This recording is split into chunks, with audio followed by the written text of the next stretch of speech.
authorize municipal judges to hold court outside municipal boundaries that are more than a mile outside of the municipality's boundaries.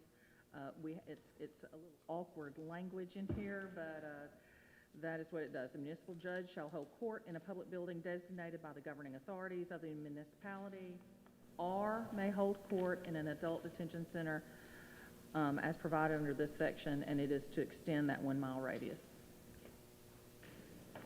Are there any questions on the bill? Motion is title sufficient do pass. All in favor say aye. Aye. Opposed, no. All right. The next bill is House Bill number 811. Traffic accidents require them to move over. If there is an accident where there is a car that is not disabled, it's still drivable, and where there are no serious injuries, that vehicle should be moved over off of the lanes of traffic. I think this would, we've talked to DPS and DOT about this. We'd have a period of time to give some instruction to our drivers, because I believe right now there's some mistaken belief that you got to keep that vehicle right where it was until the police gets there, and we often have quite a traffic jam. So that is just to require a vehicle to be moved to the side of the road if no serious injuries and if it is drivable. Do I have any questions? Yes, Senator. Thank you, Madam Chair. My question is, if you have someone who might not be seriously injured, but they're shaken. I've pulled up on accidents where somebody's not badly hurt, but just the shock of the moment has them shaken to the point where they physically can't drive the car. Would it be appropriate that if serious injury or such time the driver is capable of moving the car to the side? It's a rare circumstance, but I have seen it happen surprisingly, where you pull up and somebody's just in hysterics because they got in a wreck. I've had a car wreck before. No, it does shake you up, and it takes you a moment to get your senses back together. If you would like to add that amendment, I think that would be fine. Sure. Maybe in lines around think of where to do that, but well, I'll let council decide where to put that, but it would be that serious injury or until such time as the driver can reasonably operate the vehicle to move it to the side of the road. Well, do you think that perhaps the language in line 14 would cover that? Shall move the operator's vehicle as soon as possible. Do you think that would be covered in the as soon as possible? It would be possible to move it, but you may not be safe to move it if you're shaken up. Difficult to provide for every instance. It is, but as soon as possible kind of is a general. Sure, that's fair enough. Okay. I'll make that as my motion to amend. So the amendment is to add the word safely in line 14. All in favor of the amendment, say aye. Aye. Aye. Opposed? Is there any other discussion on the bill?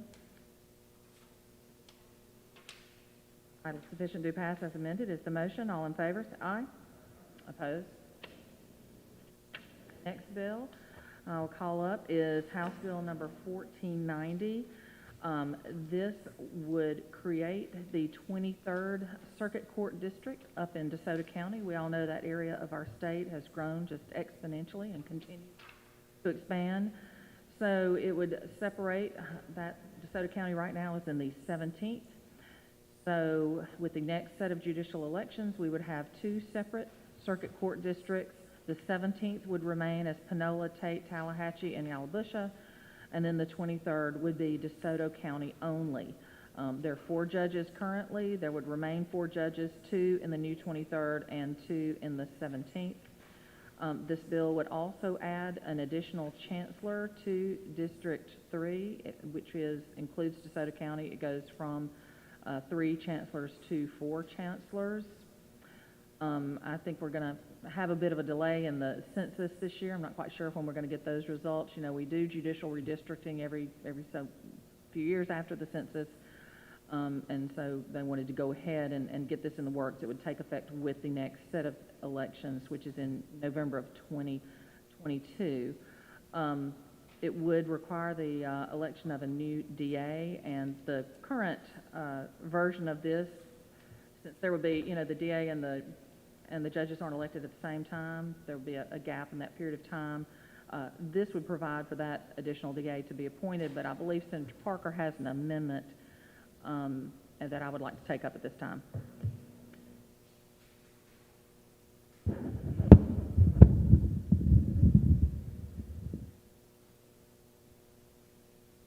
Thank you, Madam Chairman. I've got an amendment. It was presented to me just shortly before the meeting by the chairman of Ways and Means on the House side. Fortunately, this bill is double referred. It's going to appropriations. It'll allow me a little bit of time to look over it over the weekend and make sure that we're okay with that. And I can certainly talk to the chair about that should he choose to take this bill up. But what the amendment would do is on lines 478 to 480, it would delete all language after the word field through the period and then would insert instead in lieu of by special election on the date set for judicial elections in November 2022 with such person taking office as district attorney for the 17th Circuit Court District on January 1st, 2023. The date and deadline to qualify as a candidate for such office shall be the same as judicial candidates for the November 2022 judicial election. So I think it would just make clear that that would be an election that would be held for that position. But of course, I will verify and make sure over the weekend, and I feel more comfortable with the fact that it's going to go another place before finalizing. So I have a copy if anyone wants to see that, but that would be my amendment. So the amendment would provide for a special election of the DA at the same time that the third judges are elected. I have questions. Let's take up the amendment. Adoption of the amendment. Adoption of the amendment. All in favor, say aye. Aye. Aye. Opposed? Okay. We're back on the original bill. Any questions on the original bill? Barr? Thank you, Madam Chair. So, as you said, we're going to do redistricting in 2022 or whatever. So why are we doing this now rather than waiting until the regular redistricting period? I'm not quite sure that we'll have completed that judicial redistricting in 2022 with the delay in the census. We're already in 2020 right now, and I think we all see the growth in that area up there. I would agree with that. I think they need their own district as well. But so that's all I have. Thank you, Madam Chair. 2025 would be the deadline for judicial redistricting. I found that we sometimes don't get things done till deadlines, so I think it'd be passive. Yes. Other questions? Not, do I hear a motion? Motion is title sufficient to pass as amended. All in favor? Aye. Aye. Opposed? Okay. Do I hear motion? President report. President report. Thank you very much.